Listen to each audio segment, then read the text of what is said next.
Good afternoon, everyone, and welcome to RTDology, Burns Engineering's online training series. I'm Jeff Wiggin, National Sales Manager at Burns, and presenting today will be Bill Bergquist, Senior Applications Engineer. Today's presentation, Temperature Basics, is part of our ongoing web-based training series designed to help you better understand temperature measurement and achieve your measurement goals. If you've joined us for any of our previous sessions, we would like to welcome you back.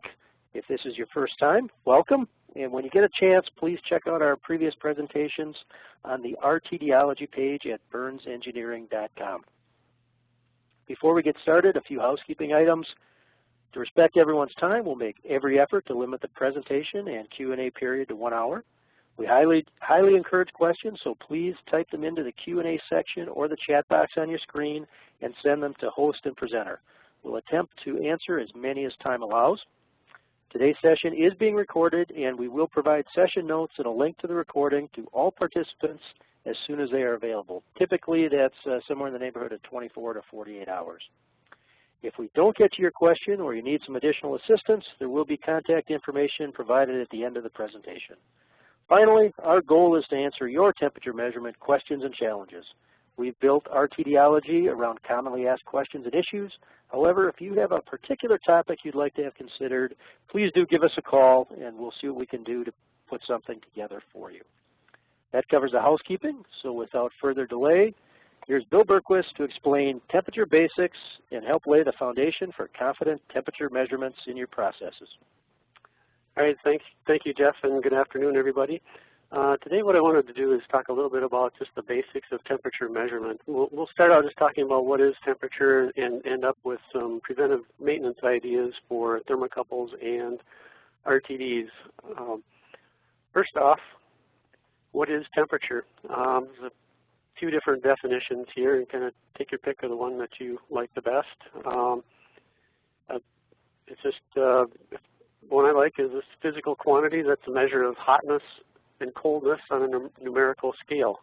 And if we look at just some temperatures, there's just some various things here that I pulled together. Ice, pure water freezes at 32 degrees Fahrenheit or 0 degrees C. Dry ice, liquid nitrogen temperatures.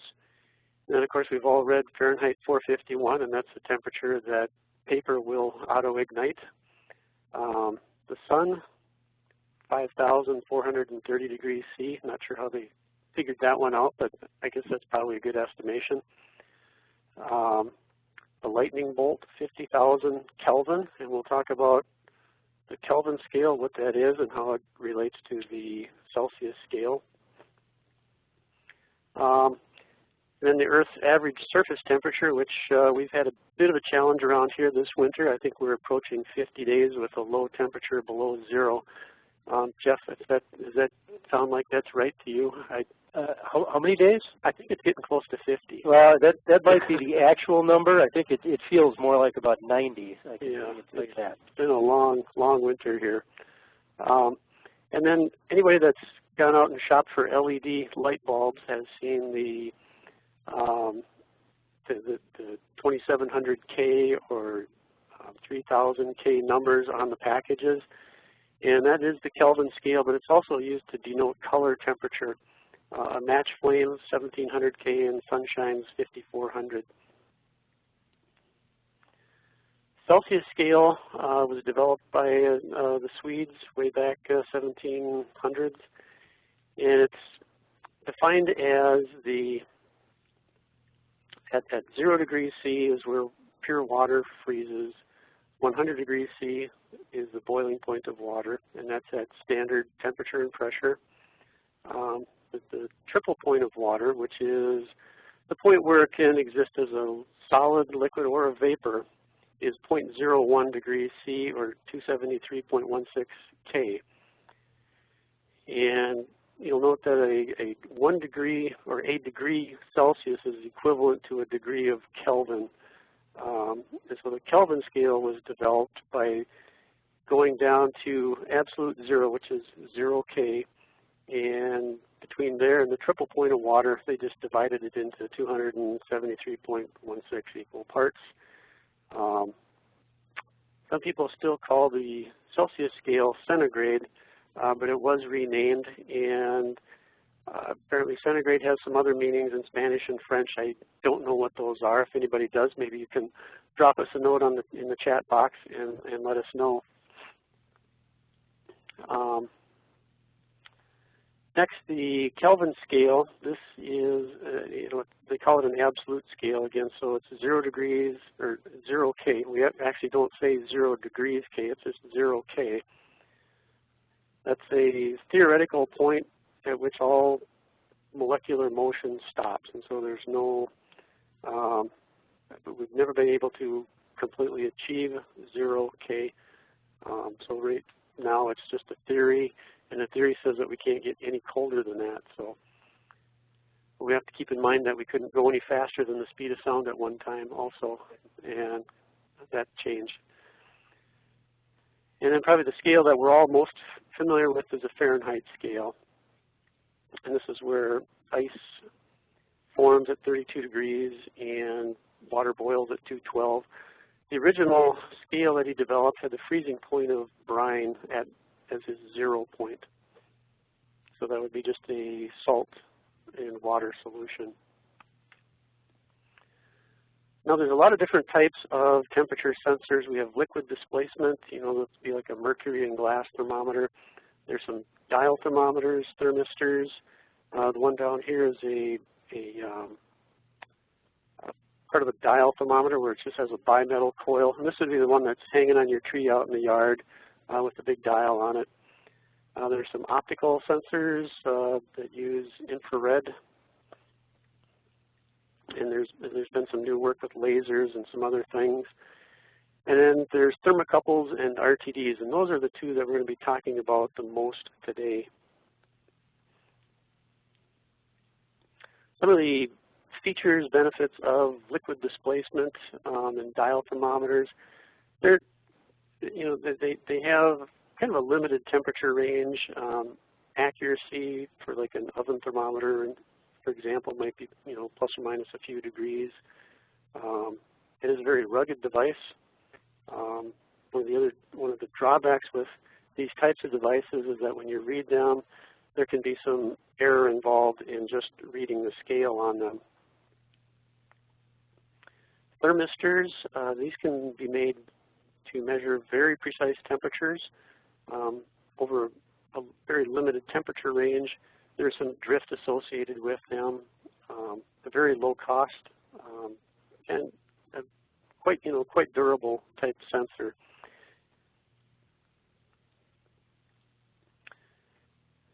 And then jumping into thermocouples here, a thermocouple is a temperature measurement device that's manufactured by taking two wires of dissimilar metals, joining them together to form what we call a hot junction. And when there's a temperature gradient between this hot junction and back here, which it would be where you would have a cold junction, when there's a temperature differential there's a voltage created in that circuit that you can measure. And the voltage changes with temperature. As the temperature goes up, the voltage increases. There's various types of thermocouples that are commonly used. Those would be the type J, K, T, and E. And they all have different voltage versus temperature characteristics or relationships. Each one of them is made with different materials, such as the type J uses one conductor is made out of iron. The other one is copper, I believe, and the type K is a couple of the trade names are alumel and chromel, and they're a kind of a chromium alloy lead wire. And in addition to these, there are some other type thermocouples. There's a type N, and there's R, S, and B, and some other things. But these are kind of the ones that you're going to run into, probably the most common. And I put the temperature ranges on here where most of their usage is at. You can use type Ks and Js below 0, but most people don't. The type T is a little more accurate down below 0, and above 0 up to 700F for that matter, more accurate than the type Js or Ks. each one of these has a color code associated with it. So type T, for example, will have one of the conductors will be blue. All of the common leads, or the negative lead, is always red. The high temperature type thermocouples, type R, S, and B, these are made out of platinum. One conductor is platinum, the other is platinum rhodium. And then there's also a tungsten-rhenium thermocouple. Those have some special requirements where they have to be used in a controlled atmosphere, otherwise they're just going to burn up right away. It goes up to about 4,200 degrees Fahrenheit. There's lots of different standards that control thermocouples. I jotted down a few of the more common ones here, but if you look on Google for thermocouple standards, you're going to get a list of about, seems like 50 of them. There's a lot of literature that goes along with thermocouples. When specifying a thermocouple, you will need to specify either a grounded or an ungrounded junction. Probably the ungrounded junction is the most common. So we'd have our thermocouple conductors, and in this example they're shown inside of a metal sheath, and there's some insulation around them. And the junction is isolated from that metal sheath. In the grounded junction version, that hot junction is welded or attached right to the metal sheath of the probe. And the reason you might want to do that is to get faster time response or make the sensor a little more tip sensitive. With the ungrounded junction, and again this is probably the most common arrangement for a thermocouple, this allows some electrical isolation from the probe sheath to the thermocouple junction. And this is important in applications where you may have electrical noise from, might be a static charge, might be some stray voltage from a ground loop in a factory setting, for example. The product might be like a dry powder, for example, or there might be some static charge built up. And those kinds of things can really affect the integrity of a thermocouple measurement. The voltage that's created by that thermocouple is down in the millivolt range, so it's very easy to throw that off or cause it to be erratic with other stray voltages. Say, Bill, we've got just a couple questions, and we can either hit them. Well, why don't we just hit them now, since we've got them up there. And just a reminder to go ahead, if you do have questions, go ahead and type them into the chat box or the Q&A section, and we'll try to get you an answer to your question. So one of the questions you talked about, the ranges, and I think it's just kind of a question about the type K thermocouple and maybe what kind of process or what kind of circumstance would you see that in where you'd need to get up to 2,300 degrees? Yeah, the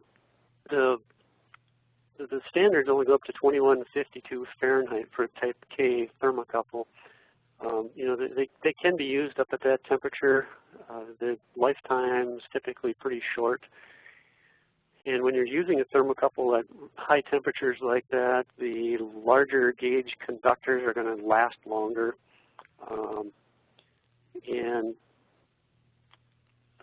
You know, if you need it to be a long-term reliable measurement, I'd probably recommend a different thermocouple type if it's going to be used right up at the very highest end of its specified range.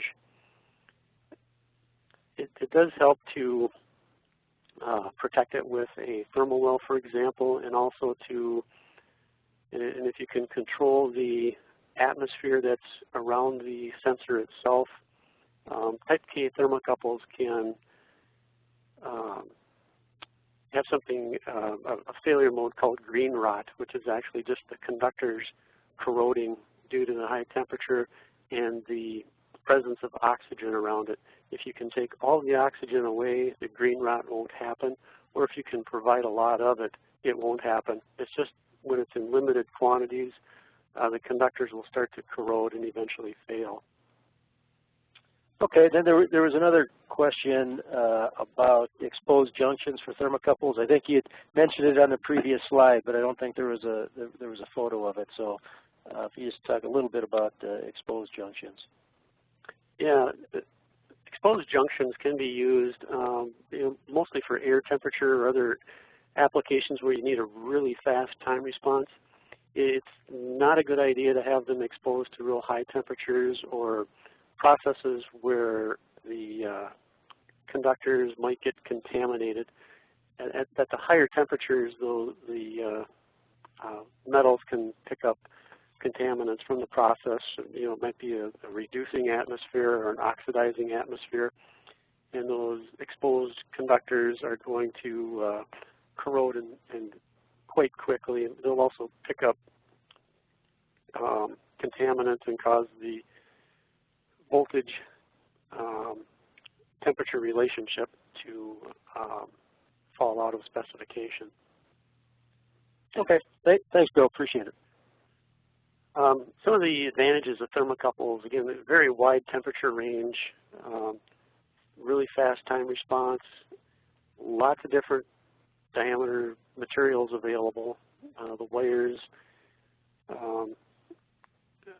commonly available from like 1/1000th inch diameter up to 1/8 inch diameter conductors.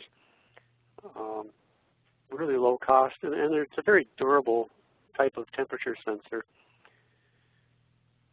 Some of the disadvantages, when you compare accuracy to some of the other methods, especially RTDs, it's not anywhere near as good. You can expect plus or minus a couple degrees Fahrenheit over the lower temperature ranges. They are more susceptible to radio frequency and electromagnetic interference, and it's difficult to verify their accuracy like in a laboratory setting. It needs to be done in the field with all the lead wires attached to it, and however it's being used. And the temperature measurement, depending on the process, can drift quite quickly relative to what an RTD will, for example. Next, RTDs. These are RTD is a resistance temperature detector. A few different types of these. We call them a coil in the hole or a wire wound, which would have the platinum wire or other wire wrapped around the outside of a ceramic mandrel. And then there's the thin film variety, which is just a ceramic substrate, and you can see this little gray portion here is where the platinum is laid down on that ceramic, and then it's trimmed with a laser. If you look real close, there's a little path that's trimmed in there so that we get the required resistance value. And the leads are attached to that and covered with the, in this case, a blue ceramic material to attach them to the ceramic. Besides platinum, nickel, copper, and some other metals have been used for RTDs. Platinum is by far the most common because it has the best relationship of resistance to temperature. It's very predictable. It's a very linear relationship also. The way these work is that as the temperature increases, the resistance in that platinum sensing element, or copper, nickel, or whatever the metal is, increases with temperature.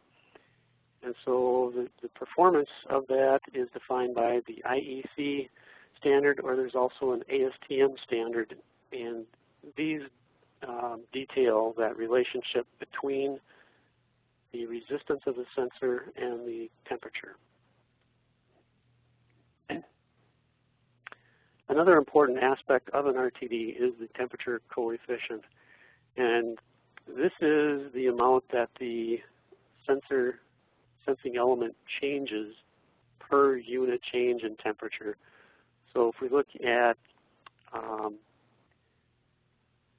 just how this is calculated, we use this equation here. We plug in the resistance at 100 degrees C and at 0 degrees C, and then divided by 100 times the resistance at 0. And we come up with a number that is sometimes called the alpha or temperature coefficient, and in this case it's 0.00385, and that's the current industrial standard right now. So if we were to bring that temperature sensor up to 100 degrees C, the resistance would read 138.5 ohms. And that's the nominal ideal value. Some of the other temperature coefficients that are around, there's a 3902, which is a U.S. standard that was developed back in the late 50s, early 60s. Not really used much anymore. There's a JIF standard. You'll run into that occasionally. And then for SPRTs, which is a standard platinum resistance thermometer, which is the highest accuracy level available. And then the secondary SPRTs, they'll use pure platinum wire, and they end up with a temperature coefficient of 0.03925. And one of the really important things to remember is that you need to know what your instrumentation is expecting for a temperature coefficient, because if you hook it up with the wrong one, you're going to end up with a pretty significant temperature measurement error. In our example here, was using a JIS sensor. It failed. It was replaced with a 385. And if you don't do anything to that control equipment, whether it's a chart recorder or whatever it is, at 100 degrees C, you're going to be reading 1.7 degrees C low. Both sensors will read the same at 0 degrees C, but as you diverge away from there, that error between the two coefficients is going to get larger. Another important factor to take into account when you're specifying an RTD is the interchangeability. And now this is just how closely the sensor agrees to a predefined R versus T relationship. And again, those are defined in those two standards.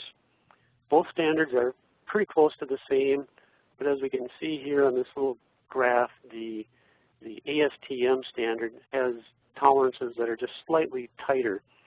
And if we look here right at 0 degrees C, this is going to be where there's the smallest tolerance of that sensor. So it's defined right as a resistance. So at 0 degrees C, all the sensors are adjusted to be as close to 100 ohms, as manufacturers can get that. The two standards have these defined either using equations or tables. The equations work well, so you can calculate the interchangeability tolerance at any temperature. So you would just plug in your temperature of interest, and it's an absolute value. So if it's a negative temperature, you just drop the negative sign and just use it as a positive number. And then you can calculate what that tolerance is at any given temperature. Advantages, disadvantages of RTDs, very stable output. If it's applied correctly to the application, it's going to have a very stable, repeatable output over a long period of time. They're very easy to recalibrate. You can pull it out of the system, take it back to the lab, or check it in a hot block or whatever you may have to verify. Very high accuracy available, and there's no special lead wires required to connect it. It's just going to be 2, 3, or 4 conductor copper wire. They do not, however, have as wide a temperature range as a thermocouple. Typically, you're limited to -200 to 500 C for most industrial applications. There are some manufacturers that offer industrial-grade RTDs that go up to about 650 C roughly. The response time, quite a bit slower than a thermocouple, and a little less durable than thermocouples. And the price is going to be quite a bit higher than a thermocouple, but it has to be balanced against the added accuracy that you're getting out of that measurement. Sometimes spending more on a more accurate sensor is going to save you money in the long run.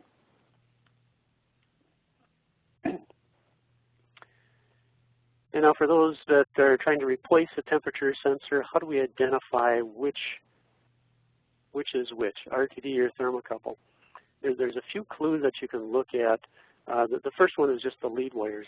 RTDs will have 2, 3, or 4 leads per sensing element, with the most common being 3, and then maybe 4 might be another a close second. Thermocouples will have just 2 lead wires per junction. Sometimes the color codes can give you a clue.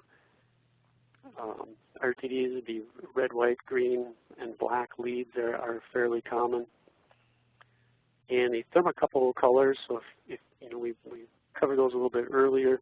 So if one conductor is red insulation and it maybe has yellow, purple, blue, or white, you can be pretty certain that it's a thermocouple. Another check to make is just a simple resistance check. The RTD will have about 109, 110 ohms roughly at room temperature, and the thermocouple is going to be measuring typically with just the resistance of wire, so it's going to be less than an ohm between the 2 conductors. And if there's still some uncertainty there, a little continuity check between the conductors and the case. If it's a grounded junction, you're going to get continuity there. On an RTD, if you take the 3, 4 leads and bundle them together, do a continuity check, you're going to get, there's going to be no path there at all, because the RTD is completely isolated from the probe sheath. And finally, some thermocouples will have a magnetic conductor. The type J, for example, one of the conductors is iron, so that's going to be highly magnetic. And a couple of the other types have one conductor that's slightly magnetic, although it's really hard to tell unless you have a pretty powerful magnet. Next, I want to cover some selection and application thoughts. You know, how do we really decide which technology to use? I always like to start out thinking that we're going to use an RTD to measure that particular application because it is more accurate. You're going to have better control of your process, and you're going to have better usage of the energy that you're putting into that process because the measurement is more accurate. But there are some cases where thermocouples really are the best technology. And it could be where situations where you need a really fast time response, or it's just a real brutal application like exhaust gas on a diesel engine, for example. Maybe bearing temperature where you don't need a lot of accuracy, but you do need fairly quick response time. And you just need to show that there's a trend happening. So if a bearing starts to fail, that sensor is going to respond quickly and show a trend of increasing temperature. Some of the factors to consider in the selection of all these, we just call them the 4 Ps. So we've got placement, protection, performance, price, and service life. And we'll just kind of jog through each one of these. When we look at placement, there's basically 2 options to look at here. We can have a temperature sensor that will mount on the surface of a pipe or a tank or whatever it is you're trying to measure, or we can immerse the sensor into the process. Typically going to get the best accuracy with the immersion type sensor. A surface mount is going to go on the outside of a pipe. It might just strap on, it might bolt on, get welded in place. But we're measuring the outside of the pipe in this case. Here's a few other examples here. This one would clamp onto a pipe. And I don't know if you can see enough detail here, but it has a little spring-loaded sensor with a little copper tip on it so that that will contact the outside of the pipe and give an approximation of what the fluid temperature is inside the pipe. This type uses a nut welded onto a device, and then you thread the sensor in. This was one that can be bolted in place. And with all of these, they're going to require some kind of insulation around the outside to shield it from ambient conditions. You know, it's pretty evident that if you have this type bolted to, let's say, some flat surface, any kind of ambient conditions it's going to see that temperature also in addition to what it's reading on that surface. And adding insulation to that will help prevent any errors associated with that. Most of the surface mount sensors are very low cost, really easy to install. You don't have to drill holes in pipes or anything. It's not obstructing the flow inside of a pipe. They do require the addition of that insulation layer, and most of them are not very well protected from ambient conditions. So if it's going to be used in an outdoor application, for example, certainly need to take that into consideration. And because of their configuration, they can be difficult to calibrate. Most of the calibration equipment is designed for cylindrical sensors like, you know, 1/8, 3/16 or 1/4 inch diameter. And as you can see, most of those surface mount sensors were really configured nothing like that. Now, when we place an immersion sensor, these are going to give you a more accurate measurement than a surface mount. Lots of different styles available. There's sanitary connections, threaded connections. There are sensors that use a separable thermal well. They all have their advantages, disadvantages.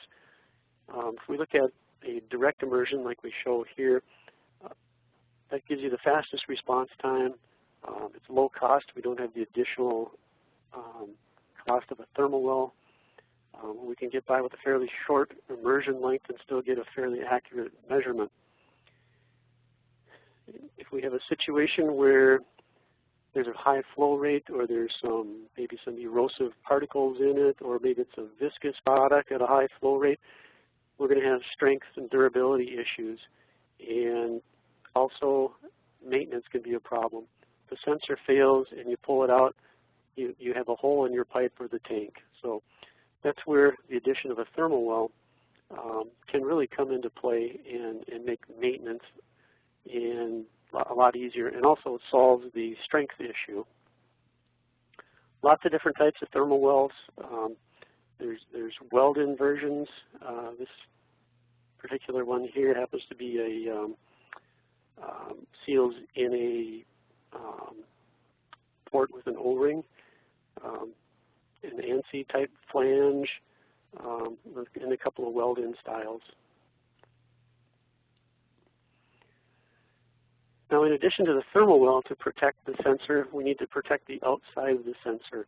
And here's where we have a connection head. And now these are available in lots of different materials. Some are explosion proof, and most are completely waterproof. It gives you a convenient place to attach your facility wiring coming from your control equipment. And we can mount a terminal block or a transmitter inside these connection heads. Some are explosion proof. We have plastic, aluminum, stainless steel, cast iron. Lots of different options, lots of different sizes, and they all have their particular applications. Here we show a little hockey puck style transmitter mounted inside of an aluminum head. We can also add a local indicator, so if you have a process where it would be convenient to see a local indication of the temperature, whether it's for your own use or sometimes the third-party inspectors will like to have a visual of what the temperature is in a particular process. Then if you have a hazardous environment where there's explosive gases or dust, there are explosion-proof connection heads and temperature sensor assemblies.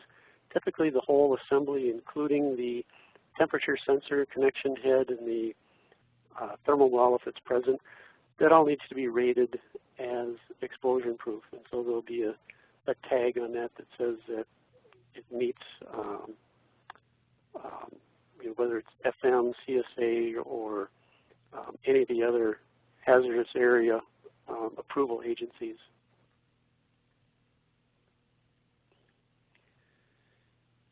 And we attach that connection head to the thermal well with either one of these three pipe fittings.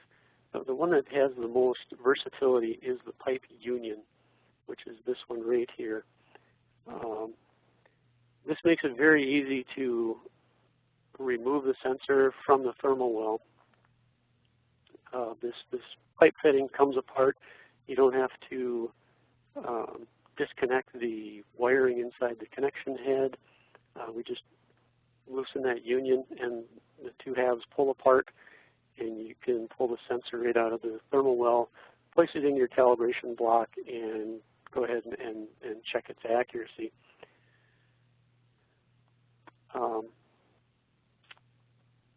The maintenance feature also becomes easier with the union.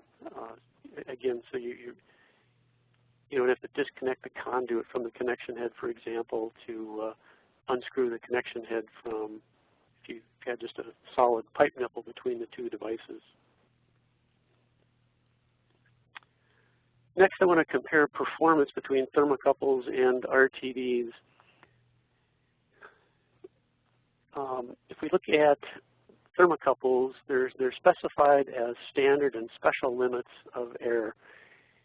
And if we look at, I think we're using a type J and K here, for example, plus or minus 2 degrees for special limits and 4 degrees for standard limits.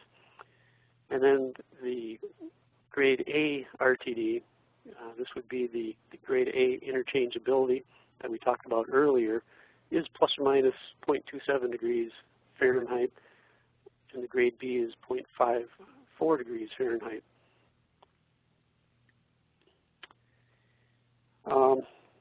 Calibration with these devices, I mentioned this already, but the thermocouple really needs to be calibrated right where it's mounted into the process, either with doing a comparison with a standard, or if you can pull the thermocouple out and put it in a known temperature bath, that would be another way to do it. The RTDs, on the other hand, they can be pulled out of the process and placed into a calibration block, or they can just be pulled out, taken back to the lab and tested and put back into place. So the calibration is a little bit easier with those. In stability and repeatability, the RTD really has the edge here in most situations. Thermocouples will drift over time quite a bit more than the RTD will. The RTD drift is highly dependent on how it's used, whether the temperature range, the temperature cycling it goes through, and also if there's any vibration present in that process.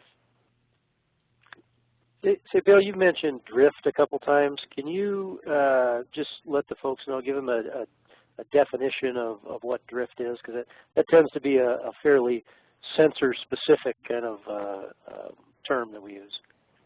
Yeah, the drift for an RTD, it's specified as a percentage change in the resistance, and we can run the sensor at 1,000 hours at its maximum temperature, and we'll see that and if we take it back and measure it at the ice point, we'll see that ice point resistance has changed, and the amount of that change is what we call the drift or stability of the sensor. And this holds also for thermocouples, where if you run them at at a high temperature and bring it back down to some temperature where you're doing your calibration, you'll notice that it is going to change and it will drift over time. So far, no one's been able to figure out how to completely prevent that. Manufacturers do their best to come up with designs that will minimize the drift. And part of it is design dependent on the sensor. The other part of that equation is applying the correct temperature technology into the process. Say, Bill, just to follow up on that drift. Dan has a question as to is drift. So is drift inherent to the materials themselves, as far as what you're making it, or is it in relation to just how the sensor is manufactured? Well, a lot of it goes into how the sensing element is designed and packaged in the sensor, and each manufacturer has gone through many hours of R&D to perfect their designs. And there's a lot more to it than just a little coil of platinum wire shoved inside of a tube.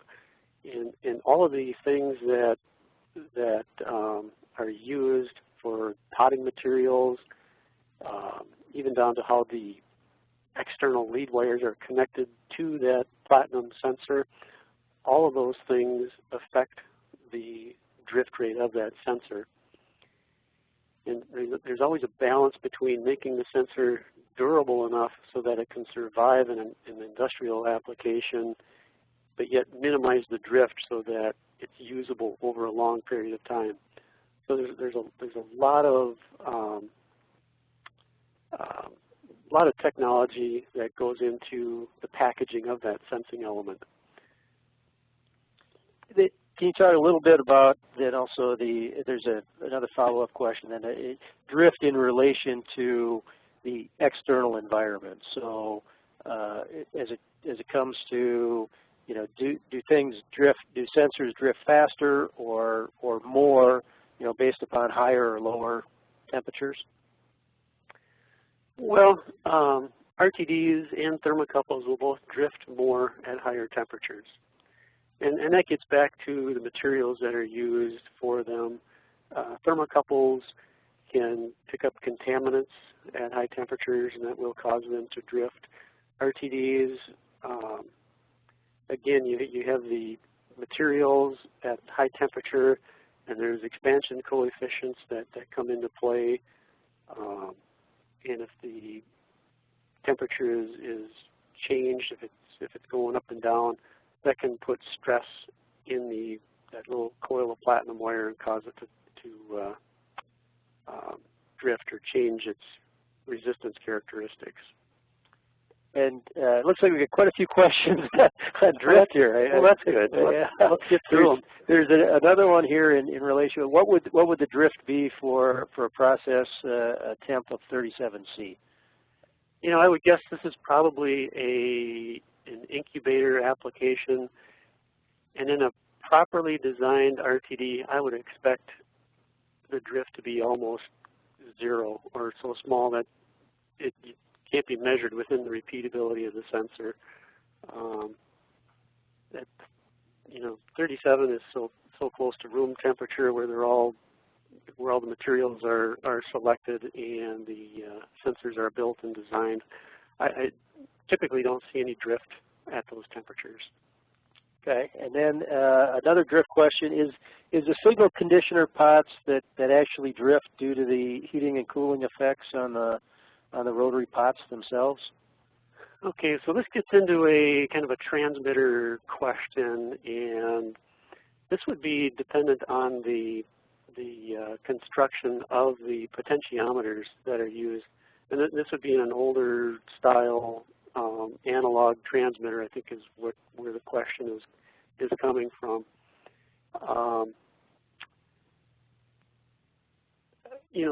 This could actually be, it partly comes from how the wiper in the pot behaves over the, I don't even know what they call the parts, the mandrel, and certainly temperature can play a part in the accuracy of those devices.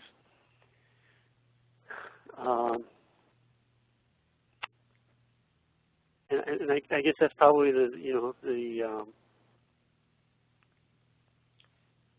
probably the best answer there. It would be somewhat hard to separate that from the RTD that may be connected to that process. You'd almost have to run it in the process for a while, pull the sensor out, check that again to see if it has changed any, and do the same for that potentiometer to see where actually that drift is coming from. I would expect, well, depending on the temperature, I would expect less drift from the potentiometer than from an RTD, for example, if it's used at a higher temperature. Okay, and then one last question, I think, related to drift. It's the question, so is each RTD individually characterized and such parameters sent with each RTD, or is it per lot, or just for a general spec for the product? Well, the RTDs that are purchased just off the shelf, it goes by the general specification, and that is the specs that are spelled out by that ASTM standard and the IEC standards. And that is the interchangeability that we talked about. And so all of those sensors that go out, the manufacturers are saying that they meet the resistance versus temperature characteristics as defined by either one or both of those standards. Now, there are sensors that you can have calibrated where the manufacturer will characterize the resistance at various temperatures, and those will go out with a specific resistance versus temperature table and temperature coefficients that are specific to that sensor. And when that is done, what you're doing is eliminating most of that interchangeability number. So you get a much more accurate sensor out of that. It does cost a little more to do the calibration, but you do get a very accurate sensor out of it. You might be going from, if you're running at 121 degrees C, for example, is where you're interested.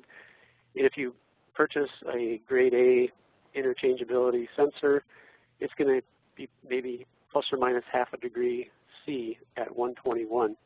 But if you have it calibrated and you can adjust your control equipment based on the resistance from that calibrated sensor, you can get that accuracy down to, certainly less than 0.1 degrees C at 121 C. So it all depends on how much accuracy you need. So those are some great questions. Yeah. It's by all means, if you've got questions, go ahead and type them into the chat box or the Q&A, and we'll attempt to get them answered for you. With that, Bill, I'll let you get back to your presentation. Right. Where was I now? Well, this comes right into play here because when we look at the cost of inaccuracy, it can get really expensive if you're heating or cooling a process too much, just from an energy standpoint. Not to mention quality of the product. That you might be doing. And I think we had the one question that related to an incubator, and I would imagine that those need to be controlled very tightly. Otherwise, you're going to end up with some potentially bad stuff or dead stuff. But just in our example here, we use 2.9 cents per kilowatt. We probably need to update that at some point here, Jeff. I think electricity is a little more than that now. A little more, yeah. The way it's been going, it's a little more expensive than that right now. But you can see that it's just a really expensive, potential extra cost if you don't have a good, accurate sensor. One of the really big performance factors is time response. If you have a process that's changing temperature rapidly, that sensor needs to be able to keep up to it so that it's putting enough heating or cooling into it to keep it at the temperature where you want it. And if it's not keeping up, you're going to have quite a large temperature measurement error, plus the controller is not going to know what to do to keep it at the right temperature. It's going to keep overshooting, undershooting, and cause a problem. So we put together just some estimates of time response of various sensor constructions. We look at, this is for specifically for RTDs, 1/8-inch diameter, what we call a fast response tip, might be 2.5 seconds. And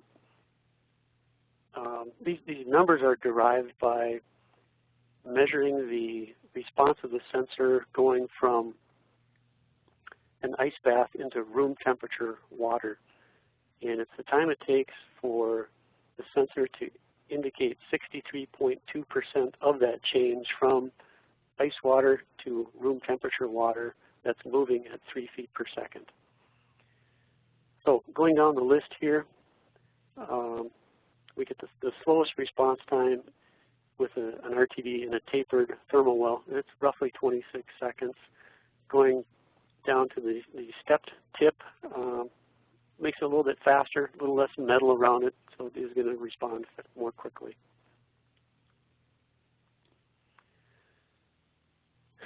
Time response of some surface mount sensors is going to vary quite a bit. And when we look at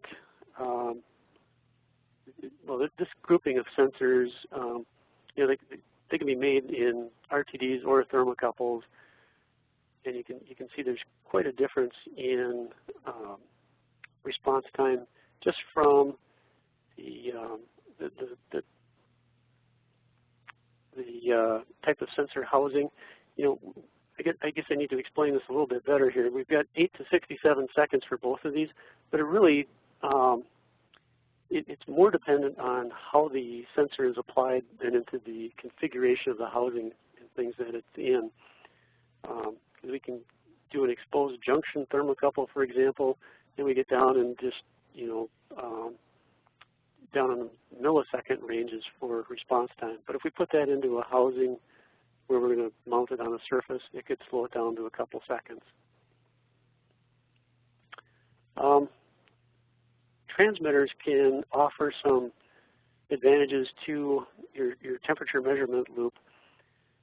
One is that it'll give you a very robust signal, which is less susceptible to RFI, EMI. We can also add a local display. You only typically need a 2-conductor cable to bring loop power to the device. And it can also increase accuracy of that measurement loop. So if we take an RTD that is calibrated, we can take that calibration information and program that into the transmitter. And by doing that, we can improve the accuracy, well, similar to what I had mentioned earlier, where we have plus or minus half a degree C at 121 degrees C, but adding a transmitter and matching the sensor to it, we can get that down to, you know, maybe a 1/10 of a degree C.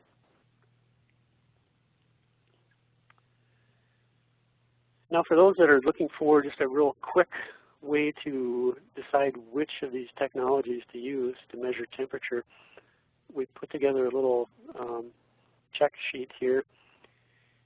And so if we have a application where we've got real high vibration, there might be some shock going on, a thermocouple probably is going to be the best choice. There are some sensors that are made with thin film RTDs, and thin films have the advantage that if they are packaged correctly, they can be quite durable. Not as durable as a thermocouple, but they are going to be quite a bit more durable than the wire-wound RTD. You do give up some accuracy with the heavy-duty thin film version versus a wire-wound RTD, but it's certainly worth considering. If you have high vibration and higher temperature, thermocouple is going to be your only choice there.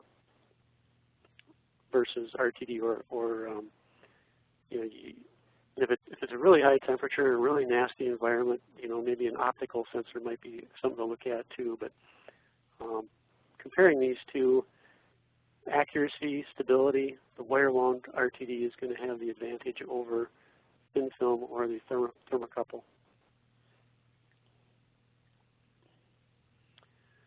I think finally today I wanted to talk a little bit about calibration and maintenance of RTDs.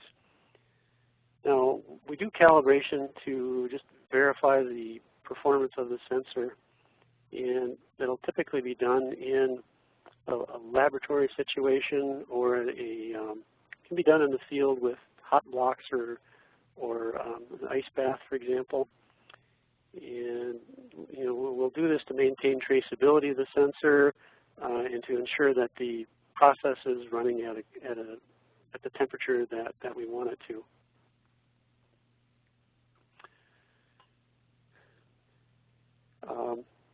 Some of the some of the whys of calibration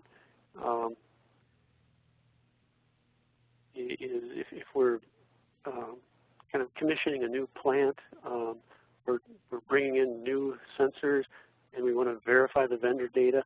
We'd want to do an initial calibration just to set that benchmark, so that when we're doing our ongoing calibration, we know how that sensor is performing in that particular process. It's really hard to predict how an RTD or a thermocouple is going to behave in a process because there are so many variables involved. And so by doing this initial calibration and then following up with ongoing calibration, it will help with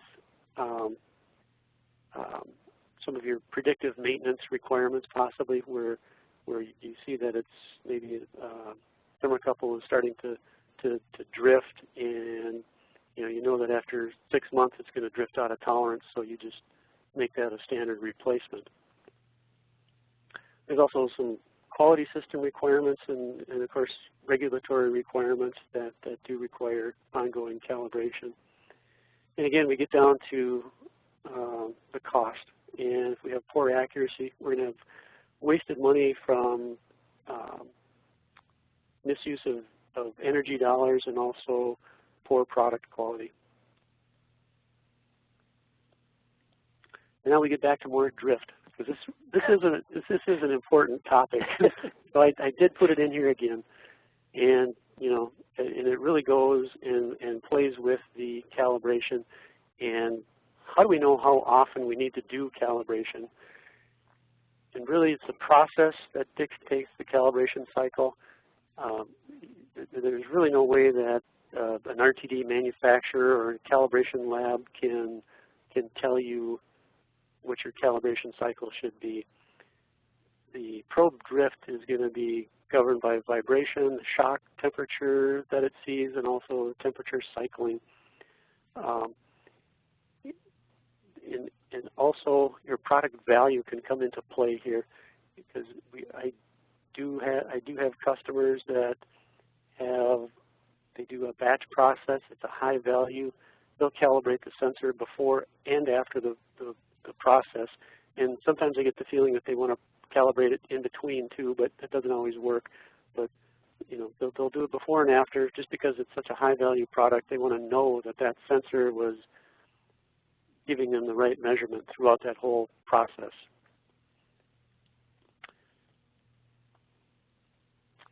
Some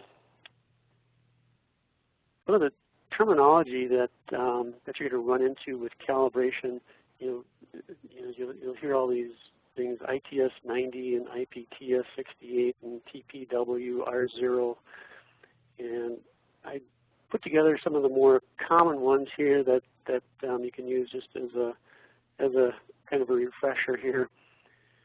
When you talk to a calibration lab about a temperature standard, like if you've sent something in for recalibration, the report comes back and it says MK on it, and they may talk about millikelvin, and you're like, oh, what is that? Well, MK is a millikelvin, and since that Kelvin is the same same scale as the Celsius scale. So if you have 25 millikelvin, that's the same as 0.025 C as far as the divisions on the Celsius scale. Then there's NIST and NAVLAP and A2LA, and of course NIST is the U.S. National Institute of Standards, and then the other two are accreditation programs for calibration labs.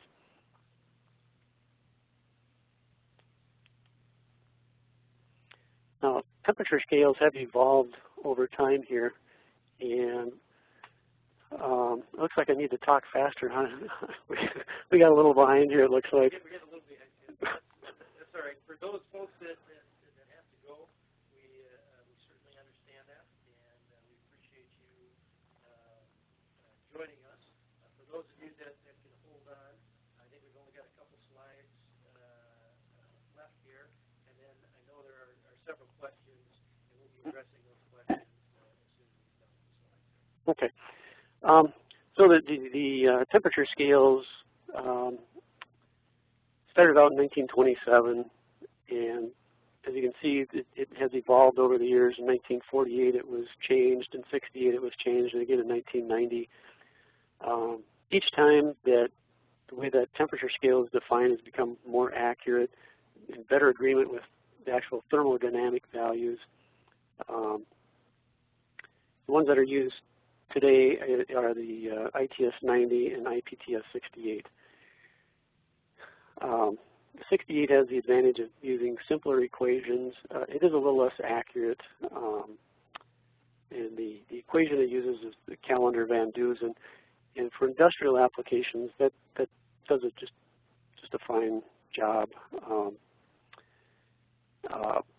When typical calibration options for the sensors, we can do matched calibrations when we match the sensor with other probes. We match it to a transmitter.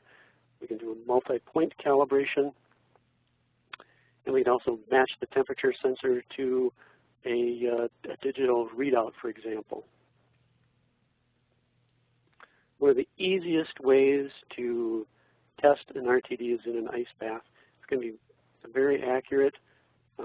Make up the ice with distilled water, crush it, pack it inside of an insulated container, and pour in enough water to fill up all the little gaps in between the little chunks of ice.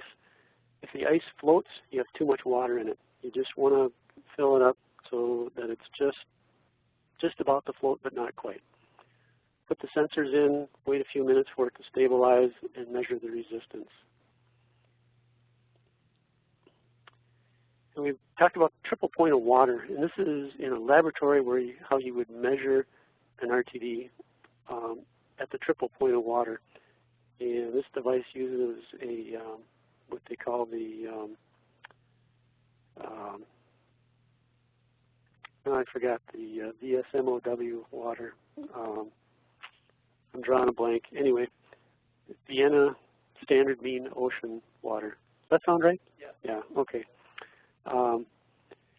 And this thing is chilled down so that you have water in all three stages of solid, liquid, and of vapor. And the sensor is placed down inside the tube inside there and measured.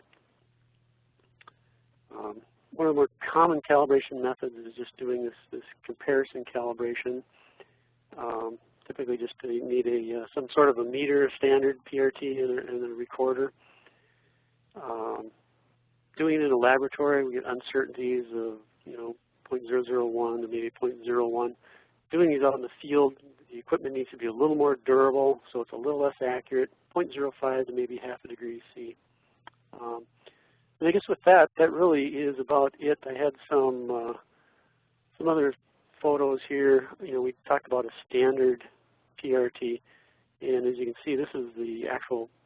This one happens to be in a quartz tube, and that's the platinum wire inside of there. It's just coiled and wrapped around a little cards made out of mica. So very accurate sensor, as you can imagine, very fragile, very expensive, and if they get broken, there's no fix like this one. Duct tape doesn't work, and it's about 10K down the drain. So I want to just show a few things here for especially RTDs. Making lead connections are really important, especially connectors. They need to be real high quality connectors, typically gold-plated terminals, and lead wires that are tinned or spade lugs added to them, and a good high quality terminal block that will not soak up moisture. You don't want any of this kind of stuff. And also this connection had a problem where they'd use it in a process with some conduit that was not dust tight, and this electrically conductive dust got inside, caused some shunting between the terminals on the terminal block, caused a bad temperature measurement, and took a while to figure out what actually had happened there. But those are just some of the things that we really should be aware of when looking at RTDs. So just a quick summary here.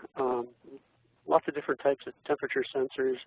RTDs and thermocouples are probably the most widely used in industry, with the RTD being the most accurate. And part of the accuracy equation is with the sensor. The other part is with how it's placed in the process.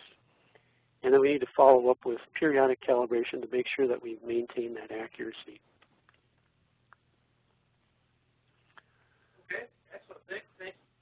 Excellent. Thank you, Bill. Appreciate that. Appreciate everybody who's hung on with us. If you have to go, we certainly understand that. And just as a reminder, we will be sending out notes to the presentation in PDF form, as well as a link to the video. So you will have a chance to see that. We'll probably get that within the next couple of days. So if we did miss something or we went over it too quickly, by all means, you have a chance to see it again. Or if you do have a question, just drop us a line. We'll be more than happy to get you the answer to your question. So a couple of questions out there, or actually a few comments. Joseph had a couple of comments regarding response time. One being with thermal wells and minimizing it, the response time by using a heat transfer paste or silicone oils.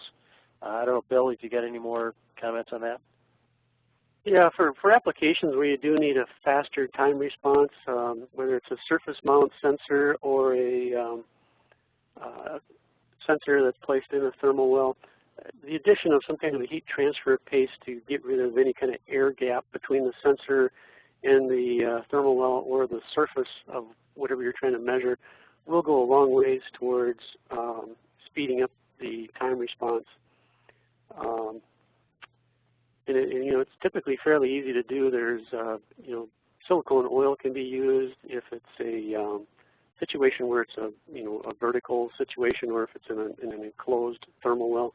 The paste has a little more flexibility there, in that it won't run, and it's the type that I actually prefer more than silicone oil. Also a comment in regard to surface mount and trying to match the radius of the sensor with the surface that you're putting it on. Joseph's comment that he learned this through trial and error. That the better contact you've got with the sensor against the surface, the less air you're going to have in your measurements. Yeah, it just gets down to heat transfer. You have more contact between the sensor and the surface you're measuring. You're going to get faster time response and a more accurate measurement. There was a question from Gabriel just quickly on thin film RTDs, and I think it was in reference to them being a little slightly more durable than a coil or coil-in-hole sensor. So just quickly touch on exactly what a thin film RTD is again? Yeah, the thin film RTD uses a ceramic substrate, which is, it's typically, it might be like a 1/16 of an inch square, for example, and a real thin layer of platinum is deposited on it, and then it's trimmed with a laser so that you end up with 100 ohms when it's at 0 degrees C. And so it's a very small sensor, and it can be very durable if it's packaged correctly. Well, I should say if the thin film is built correctly and packaged correctly. There are some thin films that have these little kind of platinum foil leads on them, and they can be a little more difficult to package so that they can be highly durable. Others will have cylindrical lead wires, and those are quite a bit more durable, and it's easier to package those. So it's a sensor that's very small, so it's real low mass. It can respond actually faster than a wire-wound RTD, depending on how it's packaged. So that's basically what a thin film RTD is. Okay, and then a question here from Darcy. I saw on the calibration shot of the RTD where it was connected with spring clips. Is there danger of not having a good connection? I was always instructed that the lead wires needed to be screwed down tight.